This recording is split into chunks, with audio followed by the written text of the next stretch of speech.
Welcome to the second episode of Swatantra. Just for those who are logging in for the first time, this is a partnership between Proinvest and DASAR where we are simplifying investments.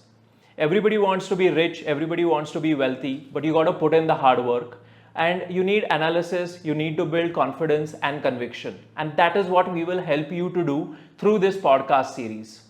Now, with me today is Rushabh Doshi. He's from Proinvest, and maybe Rushabh would love to learn what do you do at Proinvest. So I head the equity research division at Proinvest Nirmiti. So through this podcast or the Swatantra series, what we want to do is make investing and research as easy as possible and deliver the rich content without any jargons and make it as easy as possible for our viewers to understand.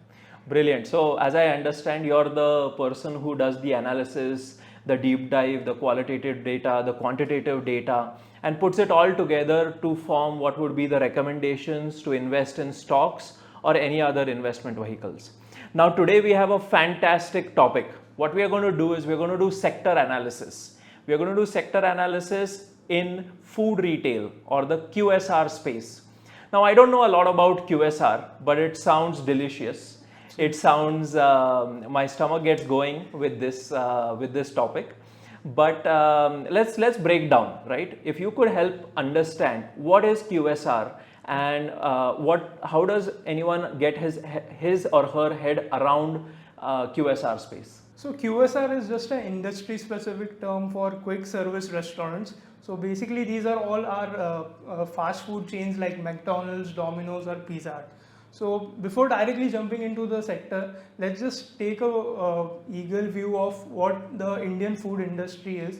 So in 2020, the size was around 4.4 lakh crores. And in 2025, it's expected to grow by more than 55% to 6.5 lakh crores.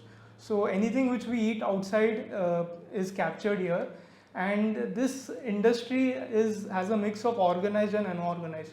So in 2010, the share of organized was only 24%, and in 2020 that has grown to around 40%.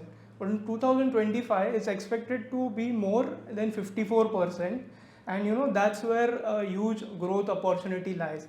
And also inside the organized industry, QSR is going to be the largest pie there, and it's expected to grow even faster. So apart from QSR in the organized sector, there are segments like fine dining restaurants, casual dining restaurants, pubs and bars, and even cafes. So basically the organized segment has stores or franchises which have 3 or more outlets, or the food which we consume in hotels like 3-star hotels or 5-star hotels. So if I understand correctly, if I launch a local cafe down the lane here in Baner, Pune, then I'd fall under the unorganized sector. Correct. But if I had a chain of more than 3, say in Correct. 3 different parts of Pune, Correct. then I would fall under organized sector. Yeah. And then that can be either quick service, which Correct. Is the McDonald's of the world, or then the fine dining restaurants that we see.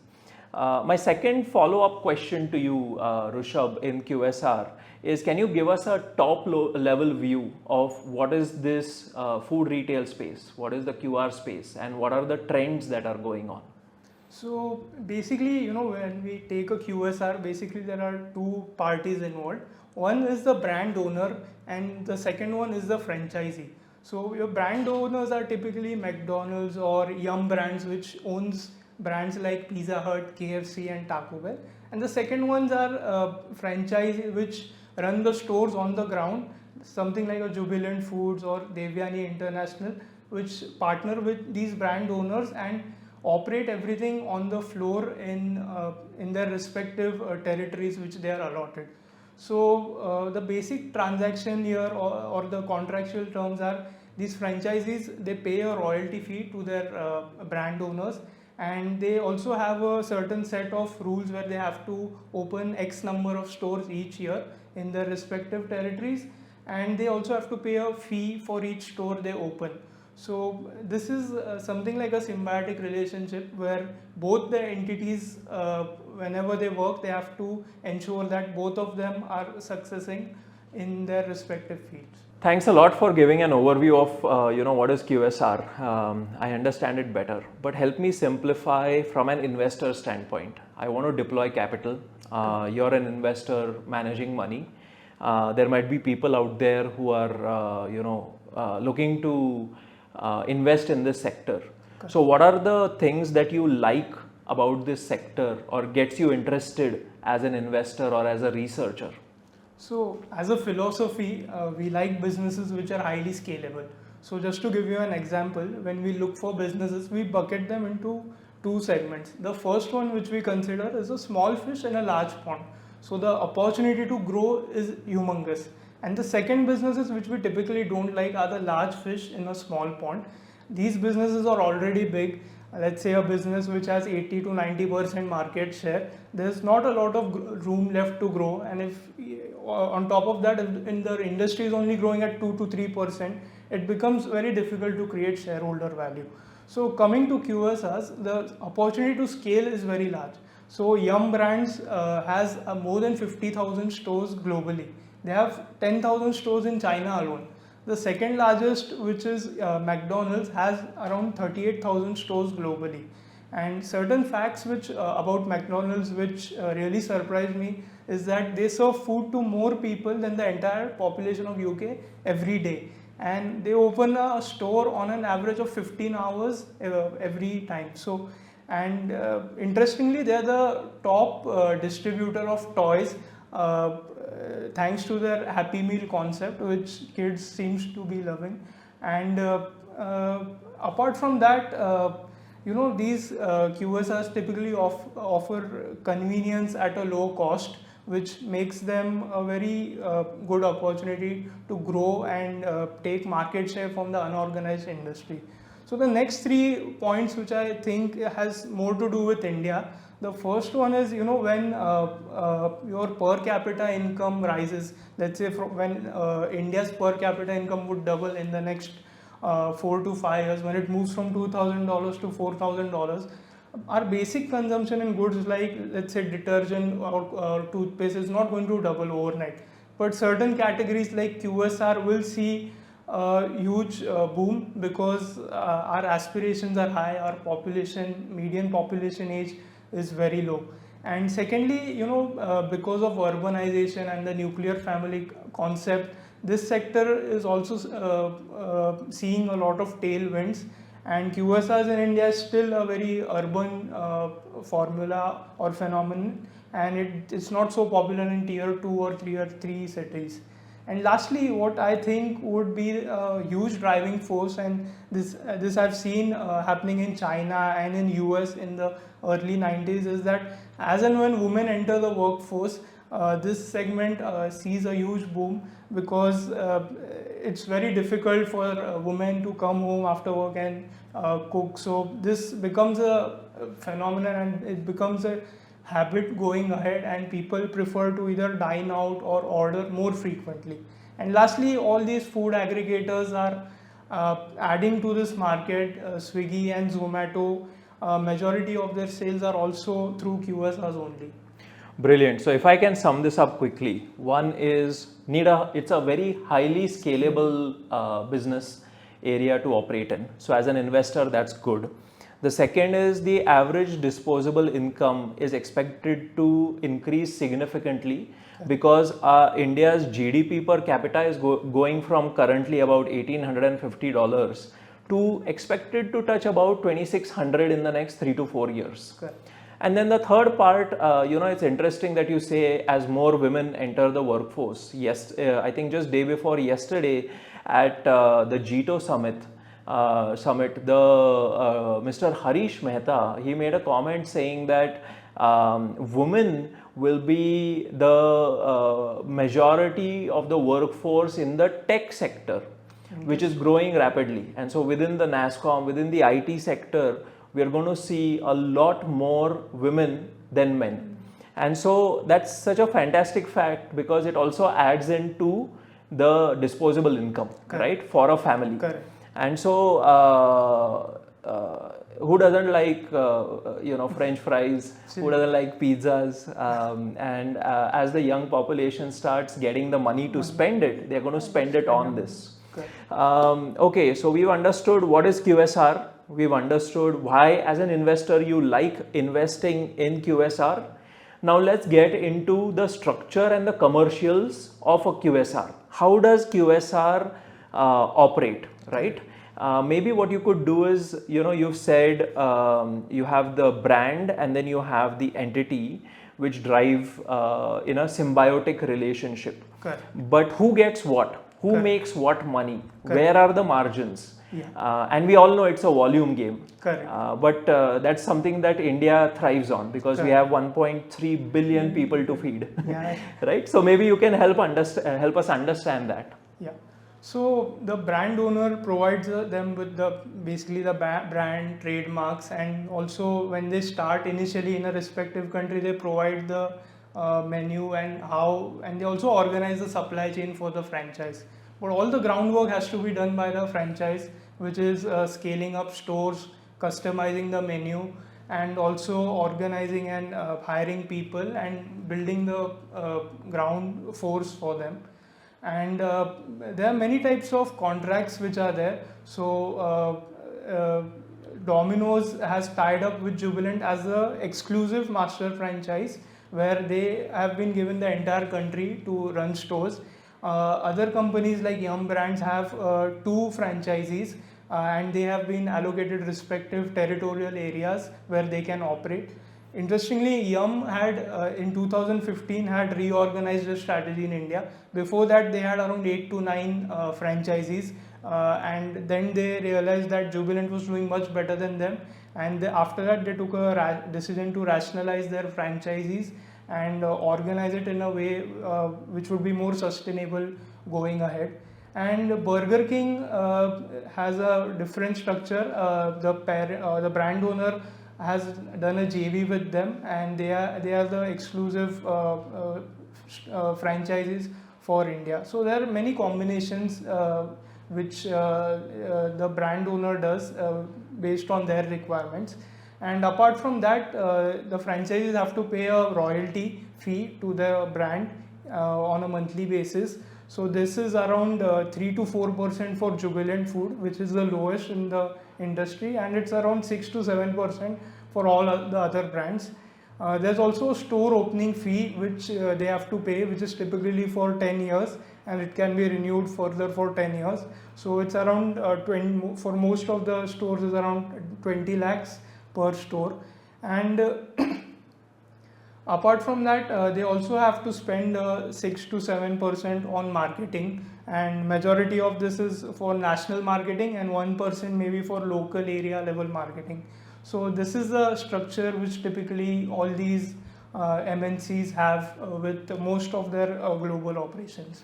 Any numbers that you have on profitability or the money that is made? It's easy to understand from brands' perspective because they get royalty. Correct. Right? And so there's the brand that is being built. But for the franchisees, how much money do they actually make? So actually, if you take pizza as a segment, it's a highly profitable segment. Gross margins are at 77 or 76% for both Jubilant and Pizza Hut. And the burger category has a lower margin of around 66 to 67%. So if you compare this with other FMCG players, like I guess HUL and Nestle have a gross margins of 70 and 65%. So these are very respectable gross margins. And coming to their EBITDA margins, they make around 26 to 23%. Sapphire, which is the second franchisee of Yum Brands, is still has to make a profit, but they are growing rapidly.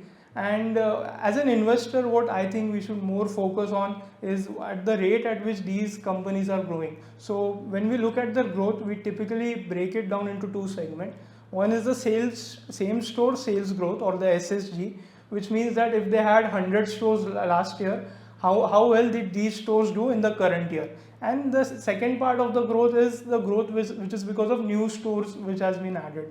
So usually SSG, that part of the growth is highly profitable, because when your same store makes incremental sales just because of operating leverage, it's very profitable for the company.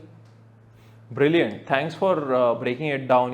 It kind of gives me a very quick overview of the whole sector and how it operates. If I had to dig in, I would probably take 2, 3, maybe 5 days, maybe a couple of weeks to go through the company statements, Google it, the annual reports. So that was a very quick fire overview.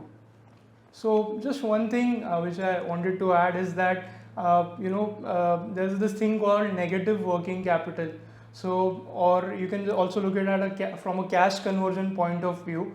So these franchises work on a negative working capital principle. This is because they don't sell anything on credit, unlike all the other businesses. Like 90% in businesses in India have to sell on credit, but these businesses sell on cash. And their inventory days are also very low, because basically they're working in perishable items. And their payable days are very high, because these guys have pricing power. They pay their vendors on an average in 160 to 170 days. So net their net working capital is around 150 days. And because of this, they tend to be cash rich.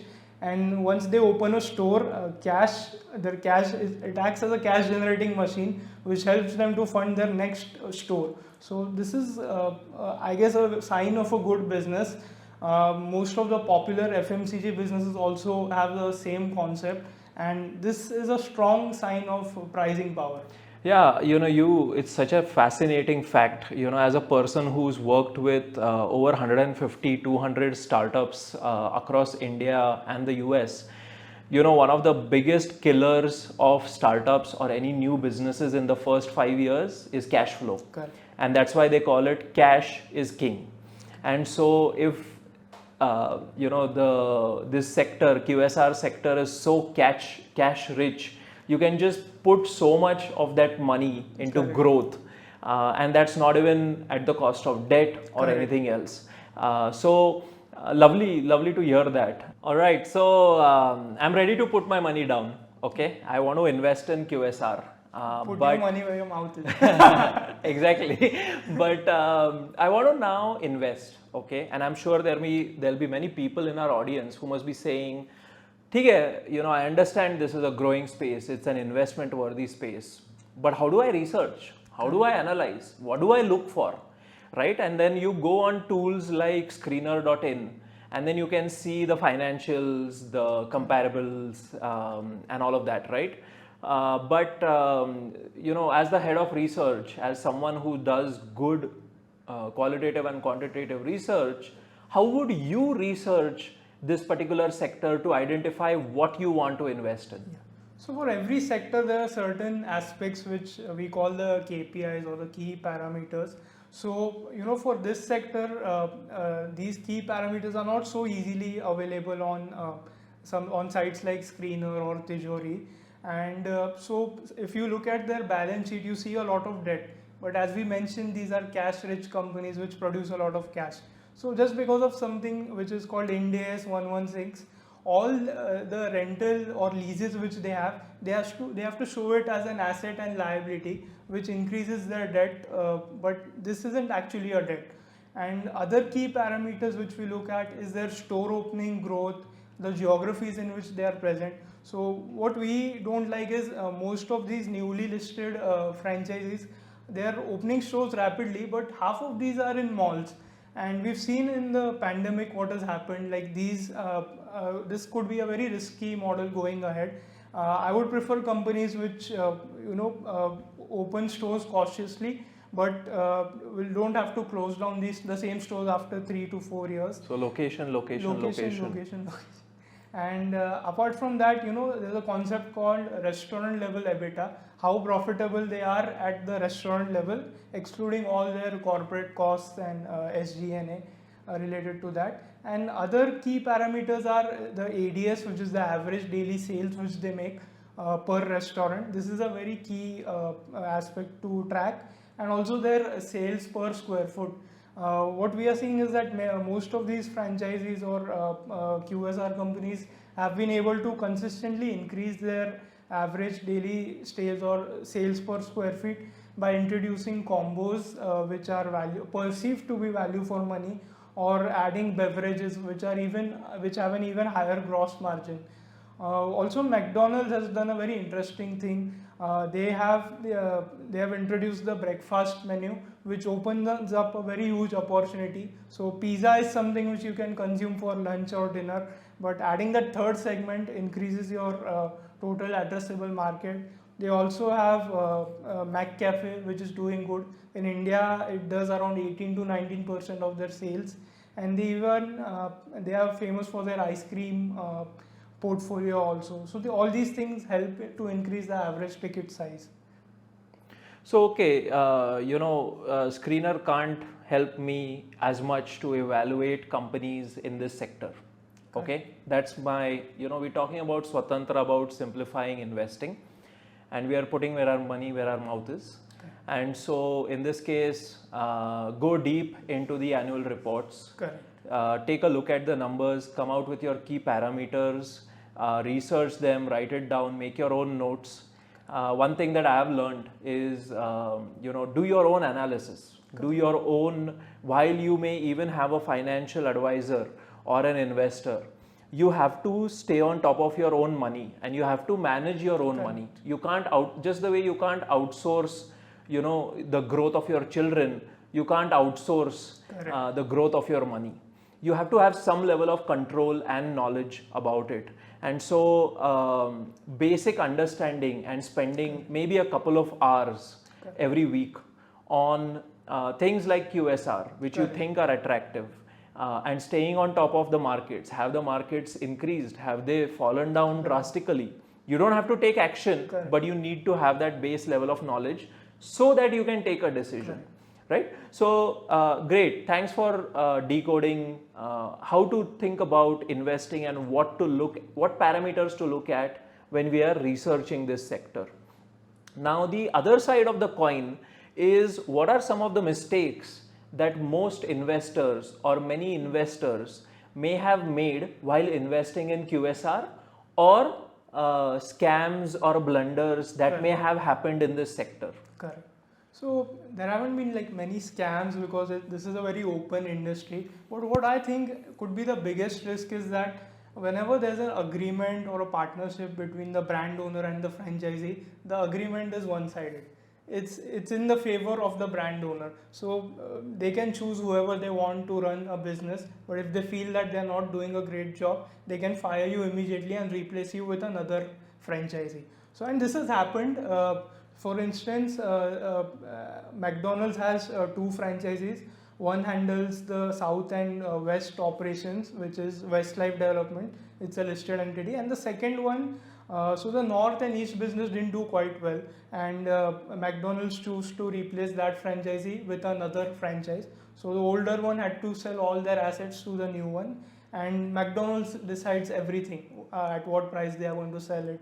So that could make things go haywire, and many people don't consider this as a risk, because this is something which hasn't happened on the listed space, fortunately. And also we've seen this in 2015 when Yum Brands chose to reorganize their portfolio in India. They had 8 to 9 franchisees. Now they've narrowed it down to 2 for KFC and Pizza Hut, and the third one they've chosen Bourbon Hospitality for the Taco Bell franchise, which is also doing very good. Before we go to the next question with Rushabh, a quick announcement. If you are a reader like me, you'll find that we've transcribed the whole podcast. You can go on DASAR.in and you'll find the videos, all the other podcast series that we've got on investing, on health, on fitness, as well as productivity and leadership. We also have a few courses. So if some of you want to learn how to invest, learn how to network, you can jump on dasar.in and find out these details too. Now let's get to the next part of QSR. Okay, a lot of the things that you talked about, Rushabh, are around physical stores, right? But then there are many other brands which are proxies to the QSR sector. So maybe what are these proxies? What are the alternatives where there is growth being seen? So in developed markets, you have options like you can buy the brand owner directly. In India, you can go for the franchisees, but you can also go and buy these food aggregators, which are also growing at a rapid pace. So Zomato or Swiggy, which is also planning to list. Or apart from that, there are also players which are part of the supply chain in this industry. So something like Tasty Bites, they make patties for Burger King and KFC, and also Mrs. Bector Foods, they make the buns which are used in burgers. And in USA there are companies like uh, Beyond Meat, which are into plant-based meat, and they are disrupting the market there. So these are the typical proxy plays. It's interesting that you mentioned Tasty Bites. You know, we had the managing director and ex-CEO, chairman of Tasty Bites, Mr. Ravi Nigam. We had done a podcast with him right here. You can check it out as a part of the DASAR D2C brand series, right? And one of the best speakers, one of the most eloquent speakers and thinkers of our time, by far, to be able to build, to take Tasty Bites to an IPO, to make it the first India food brand to go in and attack the Americas, dominate that market, dominate Australia, New Zealand, parts of Europe, Japan as well. So the growth has been phenomenal, and it has been one of the fastest or the highest return giving stock in that sector. Correct. Right? So we've covered what would be the proxies to the QSR segment, where you could still, as an investor, make money by investing in these proxies. Now the last part is a deep dive and analyzing one of these companies, right? And so let's pick Jubilant Foods. I did a quick research and I found that since 2010, when Jubilant was listed, it has given over 100% returns each year. Just as what that means is, if you would have put 1 lakh rupees in 2010, by 2020 you would have made just over 10.5, 11 lakh rupees. Now that's a significant growth for an investor, which kind of grows in multiples. Correct. Right? Maybe any other examples of who might have given multiple returns in this sector, and then what is Jubilant and a breakdown of Jubilant? Yeah, so interestingly, McDonald's has been a humongous wealth creator, and it's been very consistent. So they IPO'd in US in the 1965s, and $1,000 invested during the IPO today would be $38 million.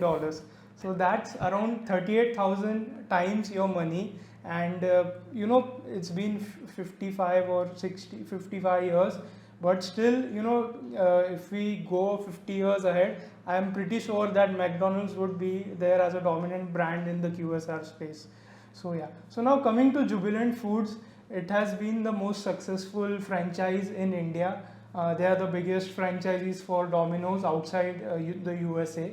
They have 1,500 stores currently, and they have a revenue of more than 4,000 crores annually. And interestingly, they have the highest EBITDA margins in the industry, and this is because, firstly, because of their scale. They have been given pan-India operations, unlike all the other franchises where there are multiple franchises. So they have the exclusive rights for India, and they also have Bangladesh, Sri Lanka and Nepal. And the royalty which they pay is also the lowest, so this helps them make higher margin. And pizza as a category has the highest gross margin at 77%. So because of all this, they have the highest margins. And apart from that, they've also done a very well job in customizing the menu for Indians. So if you go back 20 years, Pizza Hut and Domino's, actually at that time Pizza Hut was the preferred choice, but Domino's came from behind, and they could understand what Indians actually want. They customized the menu. They also focused on delivery. And apart from that, a huge amount of efficiency they gained because of reducing the store sizes. So Pizza Hut at that time had stores which are 2,000 to 2,500 square feet, But Domino's at that time, they realized that smaller stores are more efficient, and because of that they also focused more on delivery, which is a higher margin and higher operating efficient business. So and apart from that, they also focused on their own app. So they have more than 8 crore app users. They added 82 lakh app users in Q3 of FY22, and by focusing on their own app, it builds a strong customer franchise. And this also helps you, like if you go on to Swiggy, there are many options, but if you're used to Domino's, and you can open their app, and they deliver it very quickly. Interestingly, Domino's also runs their own delivery on the roads. They don't depend on Swiggy or Zomato. So you might also book your order on Swiggy and Zomato, but at the end of the day, Domino's makes sure to deliver that pizza to you, and this also helps them. So they pay around just 7% to food aggregators, compared to all other franchises which pay close to 20%. So all in all, they have been excellent executioners in this space. So it's interesting that you say that. One is paneer pizza was an unheard concept 2 years ago, but today is extremely common, right? And delicious, absolutely delicious. And we have to appreciate that innovation in it. And the second part of it is the last mile delivery, right?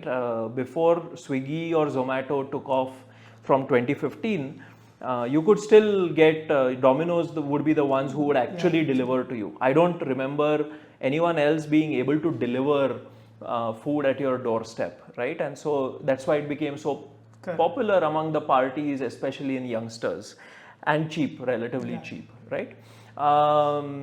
So this has been a phenomenal podcast. We've covered the details of a complete sector, which is QSR.